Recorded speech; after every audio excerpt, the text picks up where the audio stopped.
So if you take that journey from 1974 to 2025, it's an amazing journey. অন্তর্বর্তী সরকারের প্রধান উপদেষ্টা অধ্যাপক মোহাম্মদ ইউনুস মন্তব্য করেছেন, বাংলাদেশের কাছে বিশ্বকে বদলে দেওয়ার মতো দুর্দান্ত সব আইডিয়া আছে। বুধবার রাজধানীর হোটেল ইন্টারকন্টিনেন্টালে বাংলাদেশ বিনিয়োগ সম্মেলন 2025 এর উদ্বোধনী অনুষ্ঠানে প্রধান অতিথির বক্তব্য দিতে গিয়ে এই মন্তব্য করেন তিনি।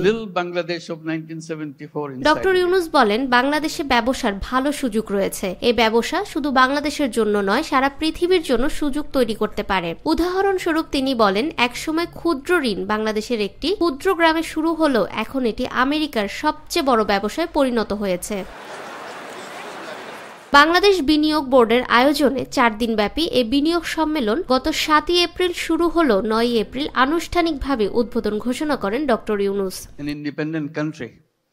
এদিন বিনিয়োগে অবদান রাখার জন্য 4 ক্যাটাগরিতে বিভিন্ন প্রতিষ্ঠানকে পুরস্কার তুলে দেন তিনি। পুরস্কারপ্রাপ্ত প্রতিষ্ঠানগুলো হলো ওয়ালটন, বিকাশ, স্কয়ার ফার্মাসিউটিক্যালস ও ফেব্রিক্স। এছাড়া বিশেষ ক্যাটাগরিতে সম্মানসূচক নাগরিকত্ব দেওয়া হয় কোরিয়ান এক্সপোর্ট প্রসেসিং জোনের চেয়ারম্যান কিহাক সাংকে। An honorary citizenship of Bangladesh.